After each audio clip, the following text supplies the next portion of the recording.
Good morning everyone. आज हम एक नया चैप्टर शुरू करेंगे, ऑल्टरनेटिंग करंट।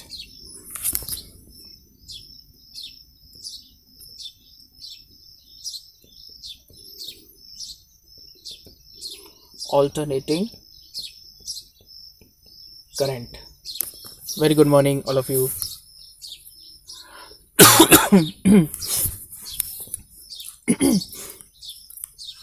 म्यूचुअल इंडक्टेंस हम ट्रांसफार्मर के साथ पढ़ लेंगे, फाइन।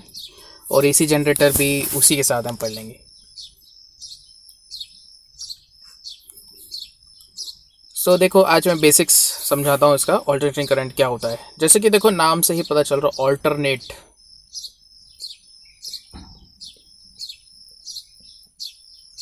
ऑल्टरनेट का क्या मतलब होता है? एक छोड़ के, है ना। जैसे हमको Tuesday then Thursday and then Friday class रखनी है, सो ऑल्टरनेट डेज बोलते हैं ना, वीक के ऑल्टरनेट डेज। सो यहाँ भी वैसा ही कुछ मतलब है। यहाँ ऑल्टरनेट हाफ साइकिल्स का मतलब है।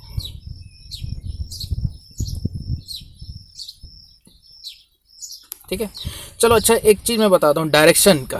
जो करंट होता है वो उसकी डायरेक्शन होती है, क्लॉकवाइज होती है या एंटी क्लॉकवाइज होती है। ठीक है, जैसे कि फॉर एग्जांपल डीसी सोर्स जब मैं लेता हूँ, इसको हम डायरेक्ट करंट भी कहते हैं। Very good morning. डायरेक्शन इसको हम डायरेक्ट करंट भी कहते हैं, DC.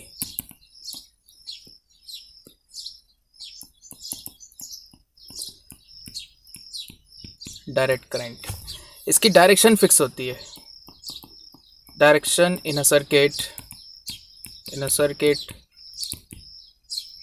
is fixed।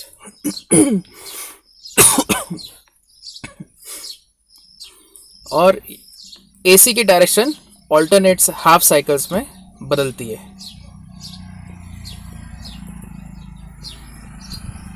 Direction changes periodically भी कह सकते हो, यानी कि एक फिक्स्ड इंटरवल में इसकी डायरेक्शन उल्टी हो जाती है। ठीक है ना, क्लॉकवाइज से एंटी क्लॉकवाइज और या एंटी क्लॉकवाइज से क्लॉकवाइज। बट डायरेक्ट करंट में एक फिक्स डायरेक्शन होती है। अगर मैं इसको ग्राफ से समझाऊं तो देखो, ग्राफ से हम समझ सकते हैं। जैसे कि डीसी करंट ऐसा हो सकता है, ऐसा हो सकता है। डीसी करंट वेरिएबल मैग्नीट्यूड है, देख सकते हो। करंट की वैल्यू 0 से मैक्सिमम हो रही है, फिर मैक्सिमम से 0, फिर 0 से मैक्सिमम, मैक्सिमम से 0 एंड सो ऑन। तो इसको कहते हैं डीसी विथ वेरिएबल मैग्नीट्यूड। इसका मैग्नीट्यूड चेंज हो रहा है। अच्छा, सेकेंड ग्राफ देखो, ये बना दूं ऐसा। अब इसका मैग्नीट्यूड भी सेम है, वैल्यू भी सेम है, ठीक है ना, डायरेक्शन भी सेम है। So this is DC with constant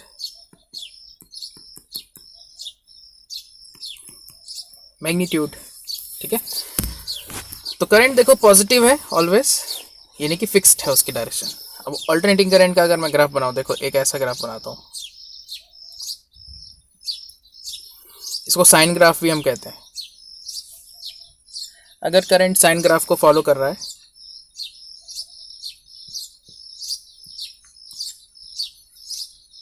और ये टी हो गया, तो देख सकते हो ए से लेकर बी, फिर सी, डी, ई। ए से बी करंट का मैग्नीट्यूड इंक्रीज हो रहा है, बी में मैक्सिमम हुआ। बी से सी करंट का मैग्नीट्यूड डिक्रीज हो रहा है, सी में फिर से 0 हो गया। सी के बाद क्या हुआ, डायरेक्शन उल्टी हो गई, चेंज हो गई, क्लॉकवाइज से एंटी क्लॉकवाइज या एंटी क्लॉकवाइज से क्लॉकवाइज, जो भी मानना है। पॉजिटिव साइकिल को क्लॉकवाइज मान लो, नेगेटिव साइकिल को एंटी क्लॉकवाइज मान सकते हो। So after every half cycle, इसको हम हाफ साइकिल कहेंगे, half cycle. After every half cycle the direction of current changes. तो हाफ साइकिल का टाइम फिक्स है, इसको मैं T/2 कहता हूँ, टाइम इसका हाफ साइकिल का। टी क्या है, पूरे साइकिल का टाइम है, ठीक है। तो इसको कहूँगा मैं AC with variable magnitude, AC with variable magnitude.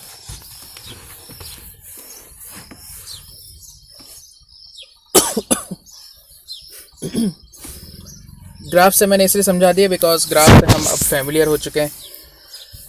Kinematics से ग्राफ्स भी हमने पढ़े थे। कोई चीज़ चेंज होती है टाइम के साथ तो उसका ग्राफ आता है, ठीक है ना। पॉजिटिव से नेगेटिव हो सकता है, उसका मैग्नीट्यूड चेंज हो सकता है। और देखो एक ग्राफ और मैं बनाता हूँ नेक्स्ट पेज में, देखो ध्यान से। ये क्या रहेगा बताना मुझे, एसी बोलोगे इसको या डीसी बोलोगे, बोलो। ये एसी है या डीसी है, बोलो। Anyone answer this, this is AC और डीसी। हाँ ओके वेरी गुड, एसी है ये, बिल्कुल सही। देख सकते हो कि इसका डायरेक्शन चेंज हो रहा है। तो एसी की एक कंडीशन होती है कि पीरियडिकली इसकी डायरेक्शन चेंज होनी चाहिए। तो t/2 तक देख सकते हो पॉजिटिव है, और नेक्स्ट t/2 में नेगेटिव हो गया, फिर नेक्स्ट t/2 में पॉजिटिव हुआ, फिर नेक्स्ट t/2 में नेगेटिव हो गया, ठीक है। बट एक चीज़ हम और नोटिस कर सकते हैं कि इसका मैग्नीट्यूड फिक्स है। अगर जैसे कि इसका वैल्यू है +1 एम्पियर, तो और यहाँ -1 एम्पियर, तो मैग्नीट्यूड इसका फिक्स है 1 एम्पियर। तो इसे मैं क्या कहूँगा, एसी विथ फिक्स्ड मैग्नीट्यूड। तो ये भी ऑल्टरनेटिंग करंट की कैटेगरी में आता है।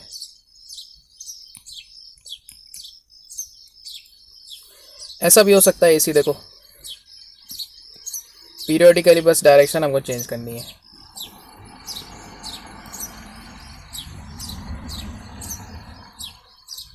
दिस इज ऑल्सो एसी, देख सकते हो this is also AC.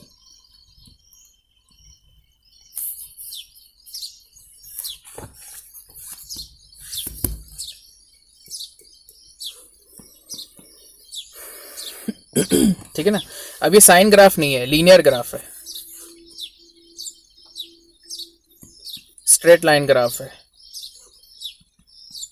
Not a sine graph.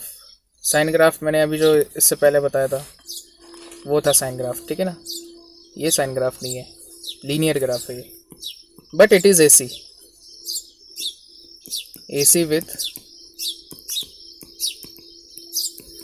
Variable magnitude following linear graph, ठीक है ना। लीनियर ग्राफ का मतलब स्ट्रेट लाइन।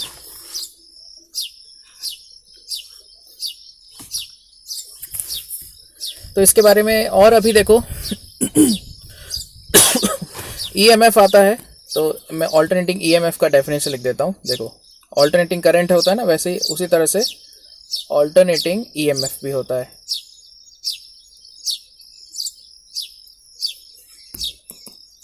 तो देखो ईएमएफ क्या होता है, when potential difference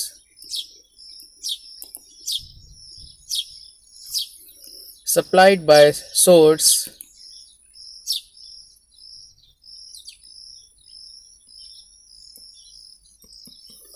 follows sine graph, ठीक है। साइन ग्राफ फॉलो करना चाहिए, कॉस ग्राफ भी चलेगा और cos graph, then it is known as alternating EMF, ठीक है। ऑल्टरनेटिंग करंट को भी हम ऐसे ही बोल सकते हैं, when current follows sine और cos ग्राफ, ठीक है। इसका मैं अभी प्रूफ देता हूं। देखो जो एसी जनरेटर होता है, एसी का सोर्स होता है, जो टरबाइन होती है ना, जैसे कि विंड मिल हुआ या हाइड्रो इलेक्ट्रिक पावर स्टेशन में जो टरबाइन होती है, जो पानी ऊंचाई से गिरता है जब पानी, सो वो टरबाइन को घुमाता है, ठीक है। तो एसी अल्टरनेटिंग ईएमएफ प्रोड्यूस होता है, या थर्मल पावर स्टेशन है, या न्यूक्लियर पावर प्लांट है, या जो जनरेटर हम पेट्रोल से चलाते हैं, डीजल से चलाते हैं, ठीक है ना। तो ये सब अल्टरनेटिंग करंट प्रोड्यूस करते हैं साइन और कॉस के फॉर्म में। कैसे, देखो ध्यान से, मैं साइड में बता देता हूँ इसका डेरिवेशन कि साइन ग्राफिक क्यों आता है। बिकॉज फ्लक्स का जो फॉर्मूला होता है क्या होता है, flux is equal to B A cos theta, ठीक है ना। अभी देखो, जैसे कि ये एक कॉइल है, ये इसका एरिया वेक्टर हो गया, और मैग्नेटिक फील्ड हॉरिजॉन्टल है, यहाँ बड़ा सा नॉर्थ पोल है, यहाँ बड़ा सा साउथ पोल है। सो मैग्नेटिक फील्ड की डायरेक्शन फिक्स हो गई, और ये जो कॉइल है इसको मैं रोटेट कराऊंगा, इसे मैं रोटेट कराऊंगा, ये एक्सिस के अबाउट रोटेट कराऊंगा। सो क्या चेंज होगा, थीटा चेंज होगा, थीटा को मैं ओमेगा टी ले सकता हूँ, है ना। Theta upon t is equal to omega, constant है ओमेगा। सो देखो यहाँ पर फ्लक्स का फॉर्मूला हो गया B A cos omega t, phi is equal to B A cos omega T. So d phi by d t क्या आ जाएगा, minus B A omega sine omega t, ठीक है ना। और ई एम एफ का फॉर्मूला होता है minus of d phi by d T, so ये हो जाएगा B A omega sine omega t for N turns. ये तो अभी एक टर्न का किया मैंने, एन टर्न्स के लिए क्या हो जाएगा, minus of N d phi by d t, तो ये हो जाएगा N B A omega sine omega t, ठीक है। तो यहाँ एन बी ए ओमेगा तो कांस्टेंट वैल्यू है, साइन ओमेगा टी वेरिएबल है टाइम के साथ, ठीक है ना। तो यहाँ से देख सकते हो ईएमएफ जो है साइन ग्राफ को फॉलो करेगा। ये हो गया N turns of coil.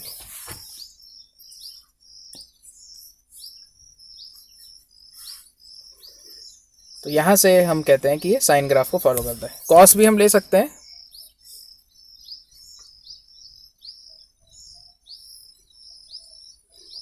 Cos कब आएगा वो मैं आगे बताऊंगा।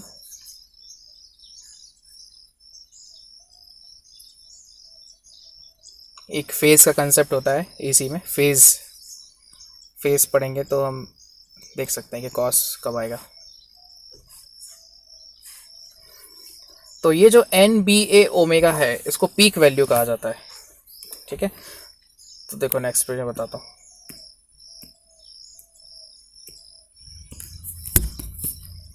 जो ईएमएफ का हमारा फॉर्मूला आया है N B A omega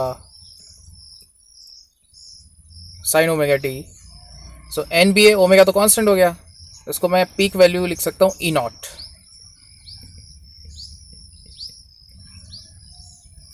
where E nought is N into B into A into omega. ये कांस्टेंट है, इसको हम पीक वैल्यू भी कहते हैं या मैक्सिमम वैल्यू, और मैक्सिमम वैल्यू, ठीक है।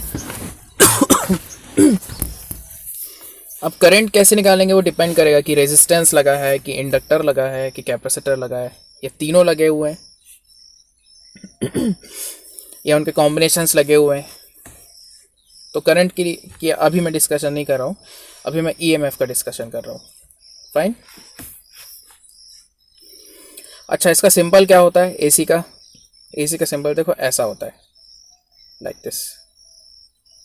एक सर्कल के अंदर एक साइन वेव बना दो, एक साइकिल, ठीक है। इसको ये होता है सिंबल। जैसे डीसी का सिंबल क्या होता है, ऐसा होता है ना डीसी का, बैटरी, लाइक दिस।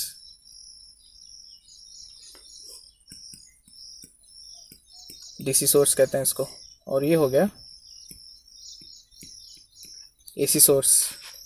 ठीक है, समझ में आ रहा है?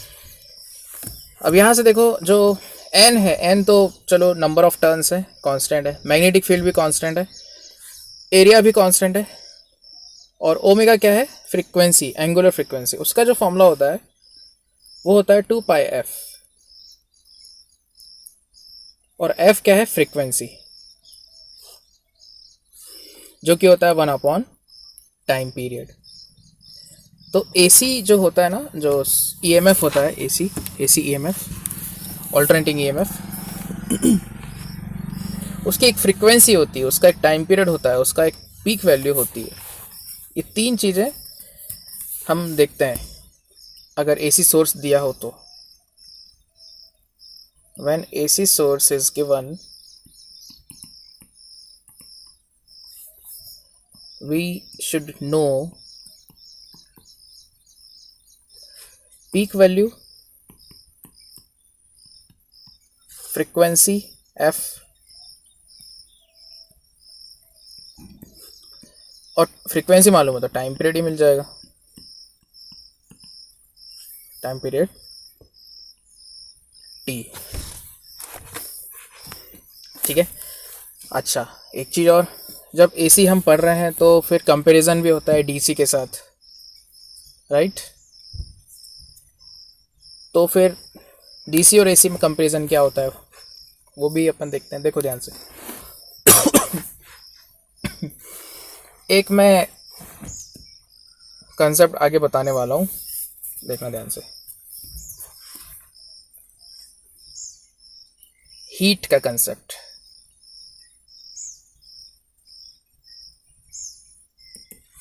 हीट तो प्रोड्यूस होनी ही है, चाहे करंट क्लॉकवाइज हो चाहे एंटी क्लॉकवाइज हो। ठीक है, चलो देखो ध्यान से। जैसे कि अगर मैं DC सोर्स की बात करूं, करंट फिक्स है, सो हीट का क्या फॉर्मूला आएगा? I² RT। रेजिस्टेंस में ही हीट प्रोड्यूस होती है, हीट प्रोड्यूस अक्रॉस रेजिस्टेंस, और I की वैल्यू फिक्स है। ठीक है ना, इसको मैं ID कह लेता हूँ। ठीक है, पता चले कि हाँ ये DC सोर्स है। ये तो हुआ DC की बात। अच्छा, अब AC की बात अगर करें, ध्यान से देखना, एक डेरिवेशन में कराने वाला हूँ। AC में करंट क्या हो जाएगा? I0 sin omega t. ठीक है, मान लेते हैं cos ओमेगा टी भी ले सकते हो, ठीक है, sin ओमेगा टी भी ले सकते हो। और अब हीट का हम फॉर्मूला लगाते हैं। कैसे आएगा हीट का फॉर्मूला?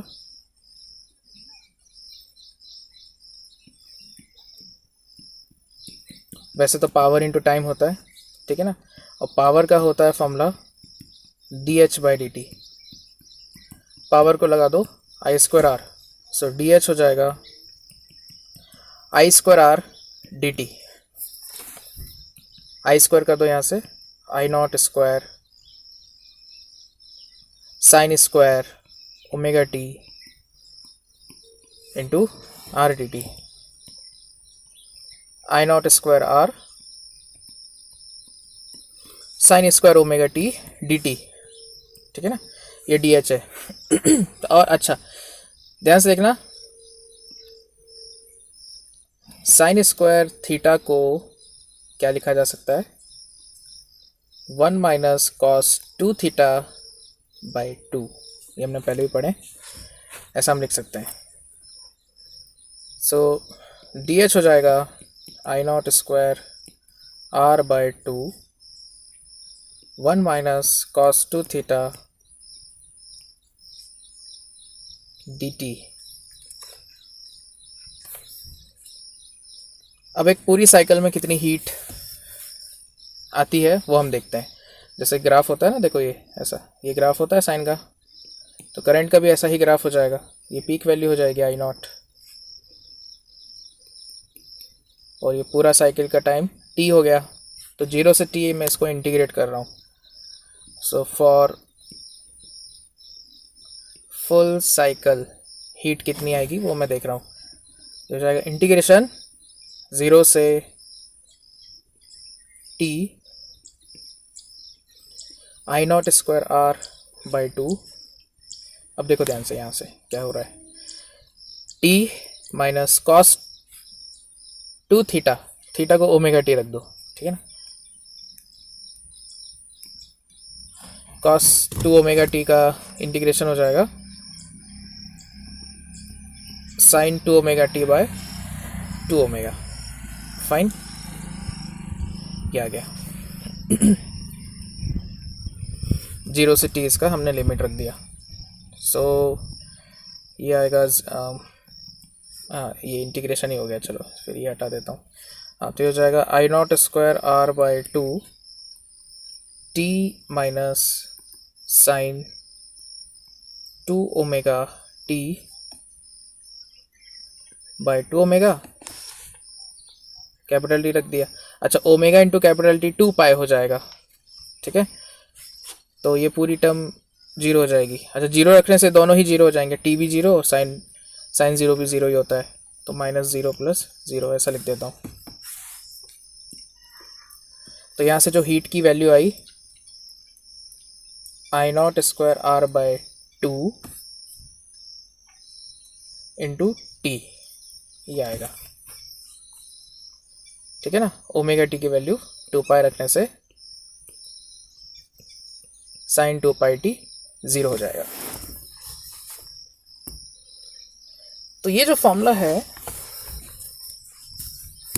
और डीसी का जो फॉर्मूला था यहाँ साइड में लिख देता हूँ। डीसी का फॉर्मूला था ID² RT। तो अगर टाइम पीरियड हम सेम ले लें, टी की वैल्यू सेम ले लें, रेजिस्टेंस की वैल्यू भी सेम ले लिया जाए, तो ये जो हीट जनरेट है किस पर डिपेंड कर रहा है, करंट के स्क्वायर पर डिपेंड कर रहा है। AC में I0²/2 आ रहा है, DC में ID² आ रहा है, ठीक है। तो अगर मैं हीट को भी इक्वल कर दूं, टाइम पीरियड भी सेम, हीट भी सेम, रेजिस्टेंस भी सेम, तो फिर क्या सेम हो जाना चाहिए।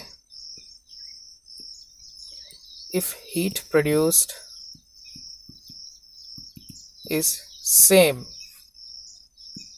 For both AC and DC in same time interval across same resistance, same time interval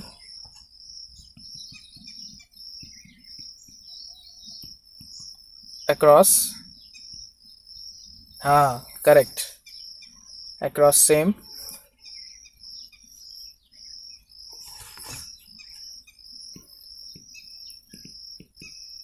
resistance.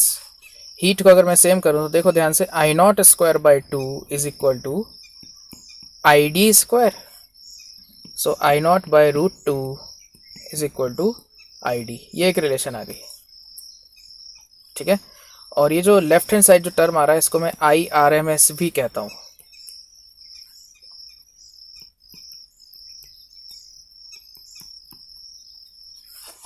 इसको मैं और डिटेल में आगे अभी बताऊंगा।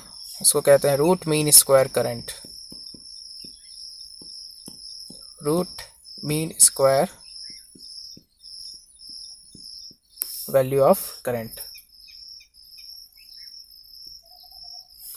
फिलहाल अभी एक डेफिनेशन हमारी इसकी ये आ गई है कि इक्वल टाइम इंटरवल में इक्वल हीट अगर प्रोड्यूस हो रहा है डीसी और एसी में, तो एसी की जो रूट मीन स्क्वायर वैल्यू है वो डीसी करंट के बराबर होगी, ठीक है ना। या ऐसा देख सकते हो, root mean square current is the current through resistor such that if DC current is also equal to that value, the amount of heat produced in both the circuit means DC and AC are equal, heat produce same रहेगा, ठीक है। सो देख सकते हो RMS current is the DC value equivalent such that equal heat is produced in both AC and DC circuit, such that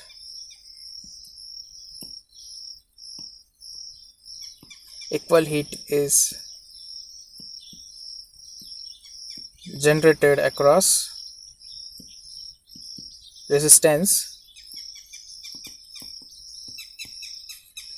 in both AC and DC circuit. दोनों AC और DC circuit में जो रेजिस्टेंस लगा हुआ है, DC में जितनी heat produce हो रही है AC में भी उतनी ही हीट प्रोड्यूस हो रही है, ठीक है ना। तो जो DC की वैल्यू है वो यहाँ AC में RMS वैल्यू हो जाएगा। यहाँ से देख सकते हो DC में जो करंट का वैल्यू है AC में वो किसके बराबर होगा, RMS वैल्यू के बराबर होगा। समझ आया?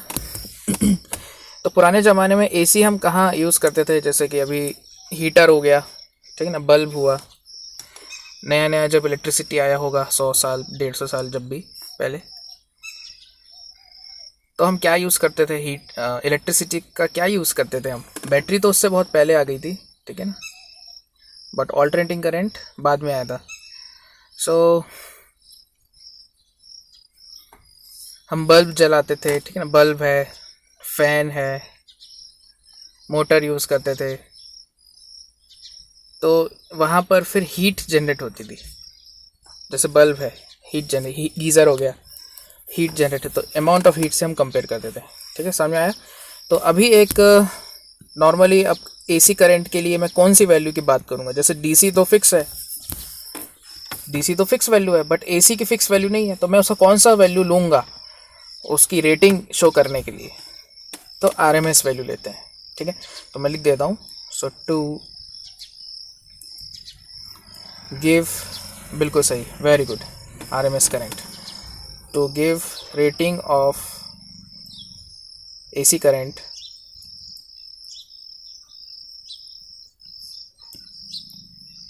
we give RMS voltage and frequency।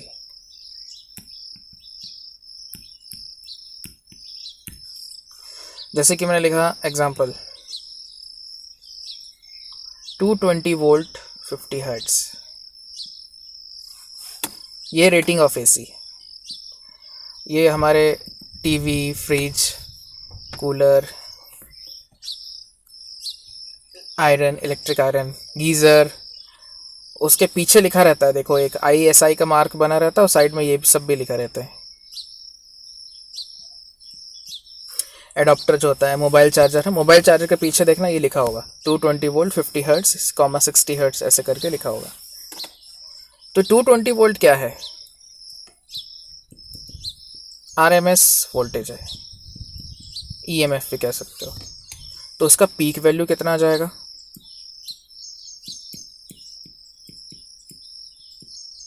Peak value का अगर मैंने E0 लिख दिया तो 220 तो ERMS है, और RMS वैल्यू क्या होती है, पीक वैल्यू अपॉन √2।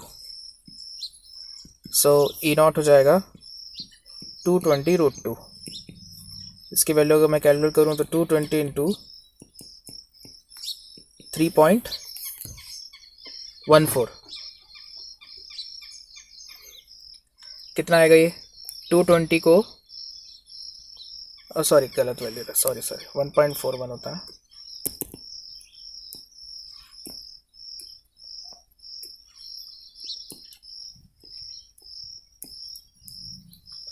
(1.4142) 220 इंटू 1.4142, इसकी वैल्यू 311.12 ऐसा कुछ आता है।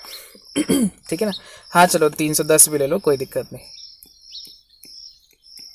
310 भी ले लो, कोई बात नहीं। तो ये आता है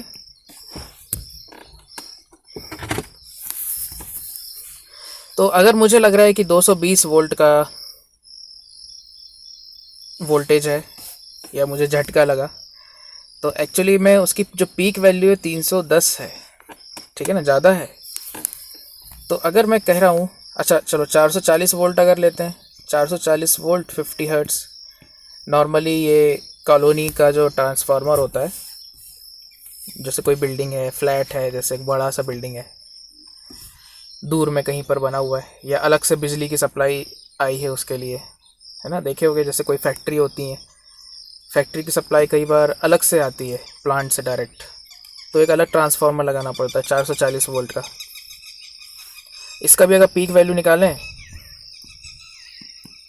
तो 440 नहीं आएगा, वो उसका √2 टाइम्स आ जाएगा। 440 इंटू √2, तो ये 620 वोल्ट हो जाएगा। हाँ राइट, करेक्ट, 620 622 जो भी है, ठीक है ना। 620 वोल्ट का एक्चुअली हमको झटका लगेगा अगर मैंने कोई फैक्ट्री का बहुत डेंजरस होता है, ठीक है ना। 220 वोल्ट भी डेंजरस है। सो 440 वोल्ट का झटका लगा, एक्चुअली में उसकी पीक वैल्यू है 620, तो ये हमको डैमेज कर सकता है 620। तो एक मैं क्वेश्चन लिख रहा हूँ जो बहुत कॉमन सा क्वेश्चन है, बहुत बुक्स में लिखा रहता है। विच इज़ मोर डेंजरस,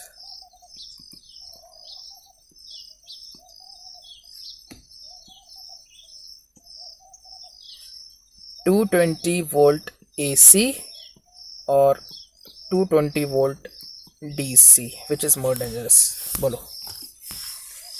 कौन ज़्यादा डेंजर, मतलब अगर हमको झटका लगे, DC का भी झटका लगता है ना। कई बार देखा होगा कार की बैटरी हम गलती से टच कर देते हैं तो कार की बैटरी से भी हमको शॉक लग जाता है।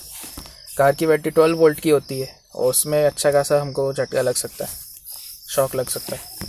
तो 220 वोल्ट DC तो फिर बहुत ज़्यादा डेंजरस होगा। तो 220 वोल्ट AC और 220 वोल्ट DC में कौन सा ज़्यादा हमको प्रॉब्लम करेगा, बोलो, डेंजर होगा। यस एनीवन, बोलो। 220 वोल्ट AC और 220 वोल्ट DC। अच्छा देखो, 220 वोल्ट DC की मैक्सिमम वैल्यू क्या है, 220 वोल्ट, बट 220 वोल्ट AC की मैक्सिमम वैल्यू क्या है, 220 वोल्ट AC की मैक्सिमम वैल्यू है 310। तो किसी एक टाइम में अगर मैं देखूं, ये ग्राफ बना लूं, तो एक साइकिल में 2 बार मुझे 310 का झटका लगेगा, आया समझ में। और ये साइकिल ऐसी नहीं कि 1 घंटे की इसका टाइम पीरियड है, बहुत छोटी ड्यूरेशन का होता है साइकिल। मैं अभी आगे क्वेश्चन कराऊंगा। फिर 50 हर्ट्ज से तो टाइम पीरियड कितना आएगा, 1/50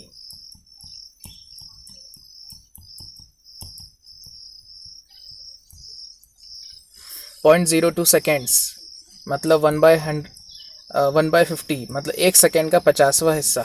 ये बहुत छोटा टाइम होता है। तो उतने कम टाइम में हमको 2 बार 310 का झटका लग रहा है, ठीक है। तो बहुत कम टाइम में हमको इतना ज़्यादा अमाउंट का शॉक लगेगा, तो ज़्यादा डेंजरस तो यही हुआ ना, फिर AC हुआ, ठीक है। आंसर है हमारा AC है, ठीक है ना। दिस इज़ मोर डेंजरस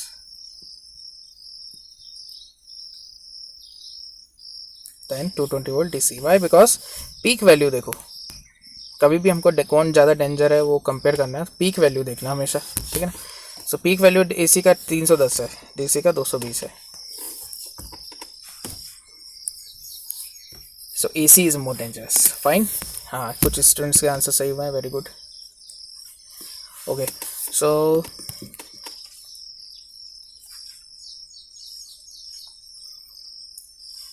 तो ये रेटिंग के बारे में बता रहा था। सबसे अच्छा एग्जांपल है जो मोबाइल का चार्जर आता है, उसके पीछे देखना क्या लिखा है, मुझे बताना, फ़ोटो खींच के बता देना ग्रुप में, ठीक है। क्या लिखा रहता है, कुछ लिखा रहता है वहाँ पर, स्पेसिफिकेशन, ID जैसे, है ना, ID कार्ड में लिखा रहता है ना, नाम, पता, डेट ऑफ बर्थ, वो सब। वैसे ही मोबाइल के चार्जर में भी पीछे कुछ लिखा रहता है, बताना मुझे क्या लिखा है।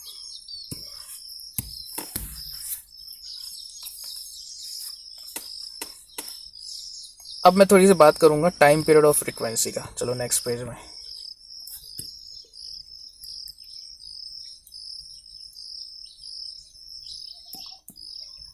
Time period and frequency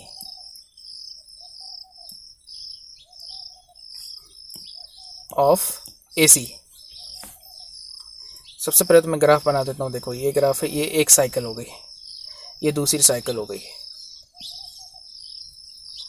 so एक साइकिल का जो टाइम होता है उसी को टाइम पीरियड कहते हैं। आधी साइकिल का T/2 हो जाएगा, आधी की भी आधी साइकिल T/4 हो जाएगा।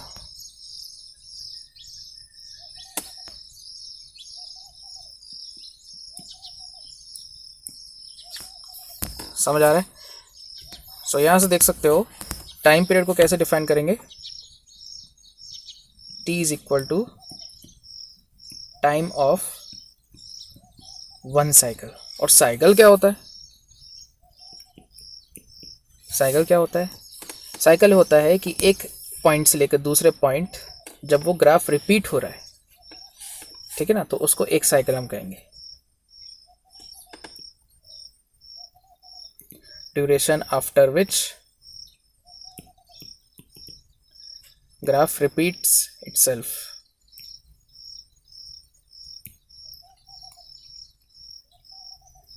तो उसको हमने साइकिल कहते हैं। सर्कुलर मोशन भी ऐसे होता है ना, सर्कुलर मोशन एक साइकिल हो गई, एक राउंड हुआ एक साइकिल हो गई, फिर दूसरा राउंड शुरू हुआ, दूसरा राउंड फिनिश हो गया तो मैं कहूँगा 2 साइकिल हो गए, तीसरा राउंड फिनिश हुआ तो 3 साइकिल हो गए। उसी तरह से AC में भी हम देखते हैं, एक साइन ग्राफ उसने फिनिश किया तो 1 साइकिल हो गया, दूसरा साइन ग्राफ फिनिश किया तो 2 साइकिल हो गए। तो उसका जो टाइम ड्यूरेशन है वो टाइम पीरियड है। सो फ्रीक्वेंसी क्या हो जाएगा? Number of cycles in 1 second. Number of cycles in 1 second.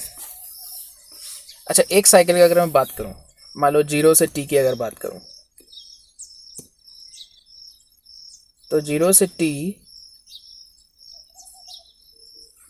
Maximum value कितने बार आई है बता सकते हो? 2 बार आई है ना, देखो यहाँ T/4 पर आई है और 3T/4 पर आई है। सो एक साइकिल में मैक्सिमम वैल्यू 2 बार आ रही है।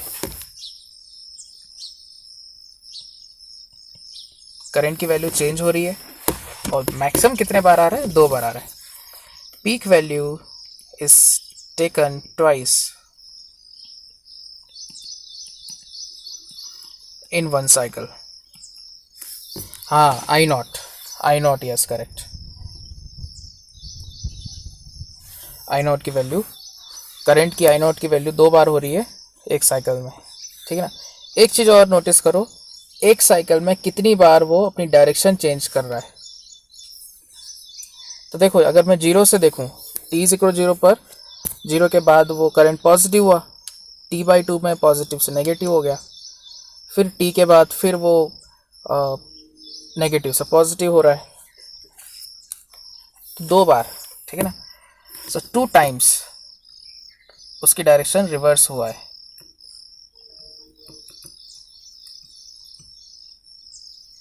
डायरेक्शन चेंजेस 2 टाइम्स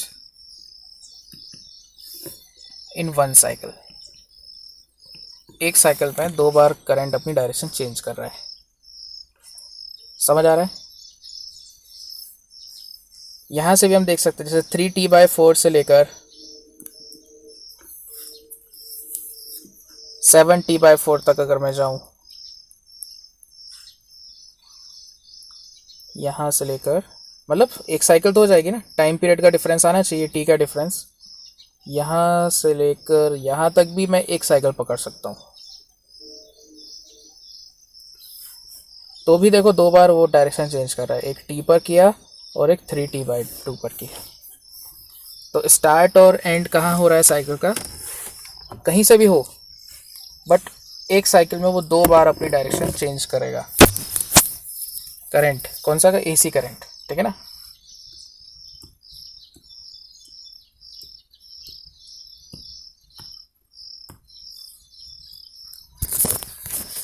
चलो फिर अब मैं कुछ न्यूमेरिकल्स लिख रहा हूँ, उसके मुझे आंसर देते चलो, ठीक है ना।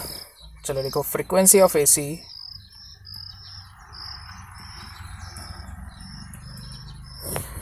Is 50 hertz. हमारे इंडिया में 50 हर्ट्स है, ठीक है ना। कुछ कंट्रीज़ हैं जैसे US, रशिया, कुछ डेवलप कंट्रीज़ में 60 हर्ट्स चलता है, ठीक है ना। कॉस्टली होता है, उसका प्रोडक्शन कॉस्टली होता है।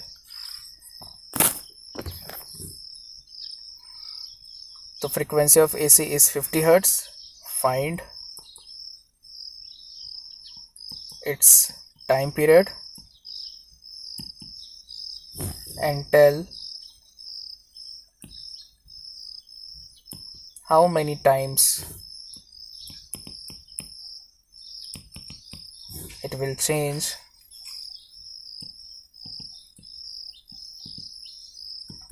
direction in 1 second। एक ये क्वेश्चन है, दूसरा क्वेश्चन और लिख देता हूँ। F is equal to 60 hertz।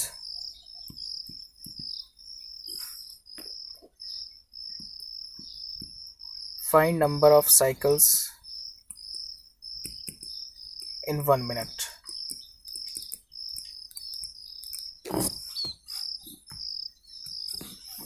एक last question,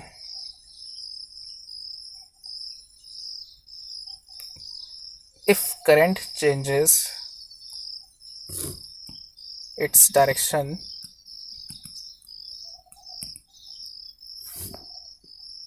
one thousand times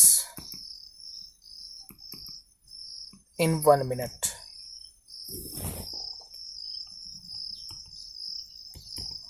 find its frequency।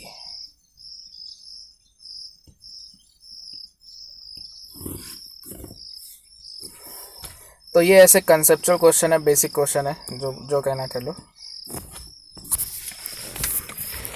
Frequency और टाइम पर बेस्ड।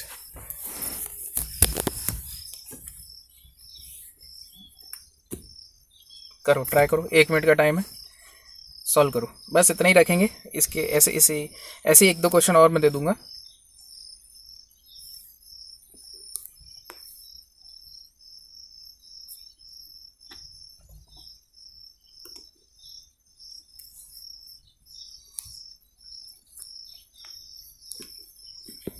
फर्स्ट क्वेश्चन कैसे होगा?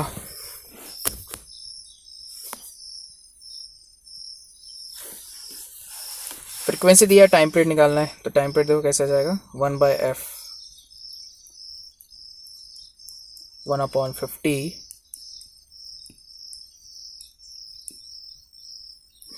0.02 सेकेंड्स। इसको मैं 20 मिली सेकेंड भी कह सकता हूँ।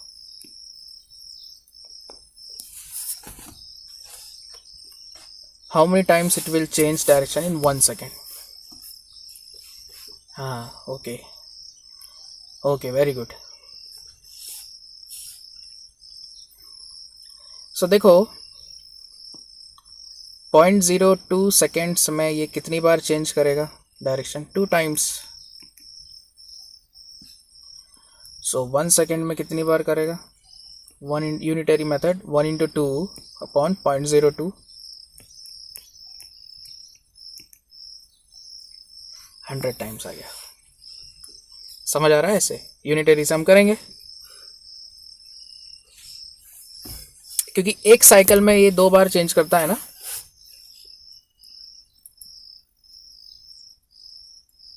टू टाइम्स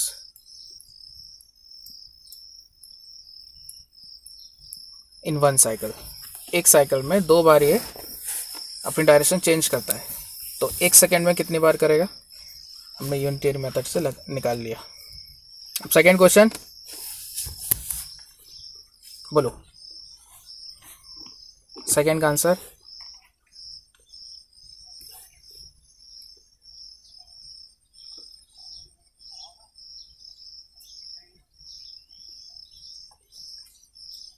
कैसे होगा?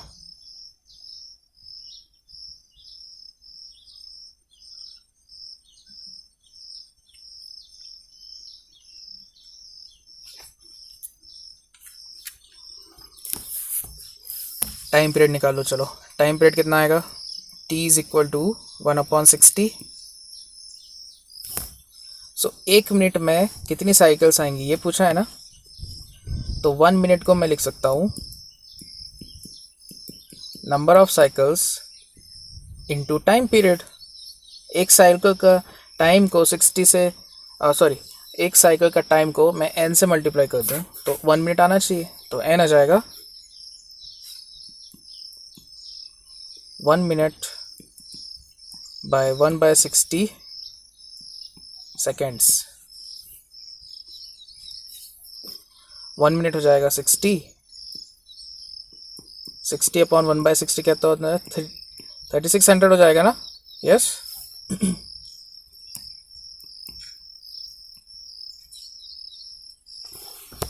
3600 आ जाएगा आंसर। ओके, तो 1 मिनट में 3600 साइकिल्स हो जाएंगी।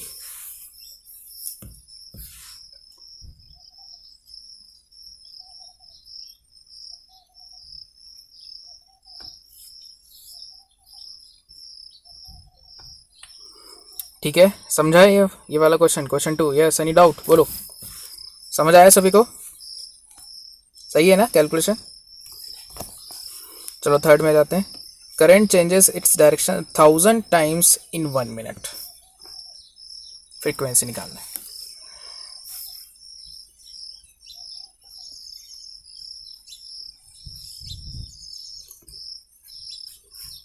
सो देखो 1000 टाइम्स उसने डायरेक्शन